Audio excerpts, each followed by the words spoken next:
The world once made some sense to me, based on all my childhood sorting, based on the encyclopedias that enabled this sorting, gleaming as they were with pure facts, or so it seemed.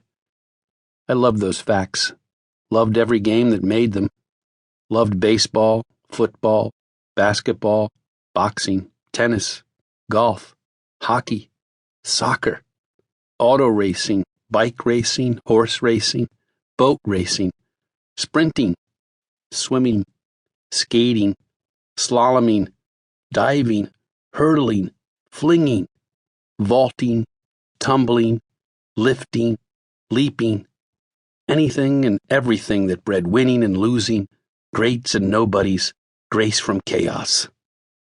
I loved it all, and it gave back to me a beautiful undulating order, a way to understand the world. Over the years, that way of holding the world dissolved. Life goes on. Doubts increase. I'd never been someone prone to thrusting myself into the middle of the action.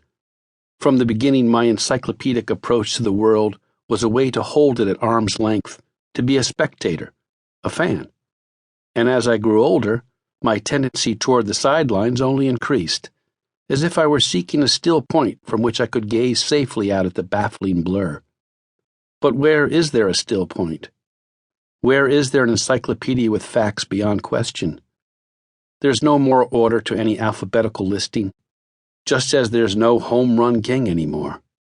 Here's what reigns: asterisk.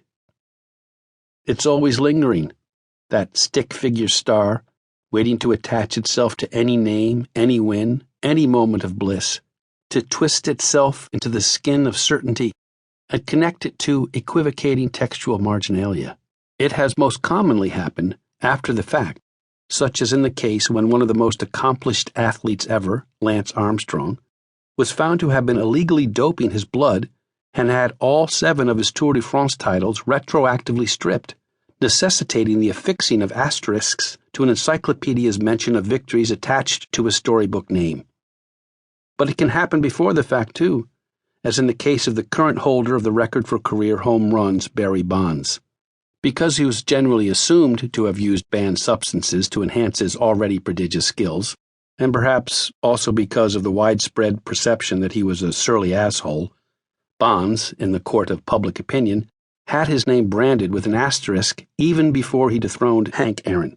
This preemptive affixing of asterisks is becoming the norm, as if soon all transcendence will be suspect, all facts leaky, unsound, all pinnacles shadowed with doubt.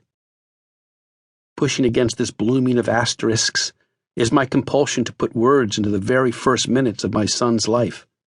But I can't find words except to say that in the very first minutes of his life, I was seized with the belief that my love for him would burn all the shittiness of me clean away, leaving something pure. And it did. It does. But only for a moment. And then my failings return. It's as if some part of me doesn't want the life I've known to be wholly erased and replaced by something else altogether. I need an encyclopedia for all my failings, my memories and fantasies, my desires and repulsions, my appetites and revulsions, my incremental invisible diminishment. I need an encyclopedia to explain the moment when all my failings dissolved, leaving me defenseless.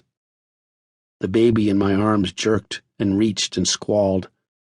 He was the only fact in the whole wide world. I was surprised by the life in him, the strength. I could barely hold him. We had a name picked out, but he was too new for it. In those first few minutes is what I will believe forever, despite myself. There were no words.